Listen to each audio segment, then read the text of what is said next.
The first skill is inserting a nasogastric tube. First, you want to verify the order of the insertion of the nasogastric tube, then gather your equipment, perform hand hygiene, and if necessary, put proper PPE on. Identify your patient. You then want to explain the procedure to your patient, why you're doing it, how it's going to be done. Next, assemble your equipment on the overbed table or a surface that is within reach of the bed. You then want to close the patient's bedside curtain or door to give privacy during the insertion of the tube. You then want to measure the distance to insert the tube by placing the tube at the tip of the patient's nostril and extending it back to the tip of the ear and then down to the tip of the side-foot process. Then you would put gloves on, lubricate the tip of the tube. Next, after selecting the proper nostril, you should ask the patient to flex the head slightly back against the pillow.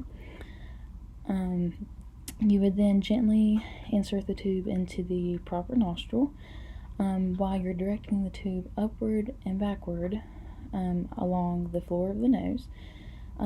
During this process, the patient may gag once the tube reaches the pharynx, and at that point you should provide tissues for tearing or watering of the eyes. Always offer comfort and care to the patient. Once the pharynx is reached, instruct the patient to touch his chin to his chest. Encourage the patient to sip on water through a straw or swallow.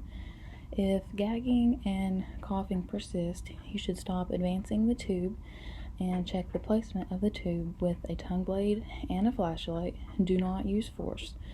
You should discontinue the procedure and remove the tube if there are signs of distress such as gagging, coughing, cyanosis, inability to speak or hum. You should secure the tube loosely to the nose or cheek until it is determined that it is in the patient's stomach.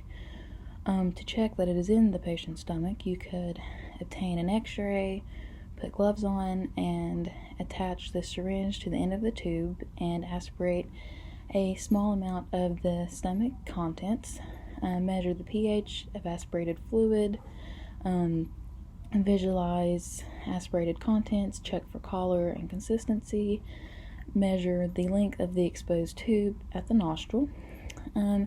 After you have confirmed that the tube is in the correct placement, you should then secure the tube, apply skin barrier to the tip and end of the nose, and allow it to dry.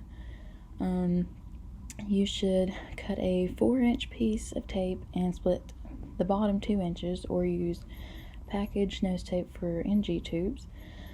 Wrap the split ends under and around the NG tube. Be careful, do not pull the tube too tightly against the nose. You should then put gloves on, clamp the tube, and remove the syringe.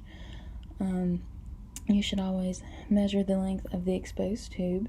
If a double lumen tube is used, secure the vent above the stomach level.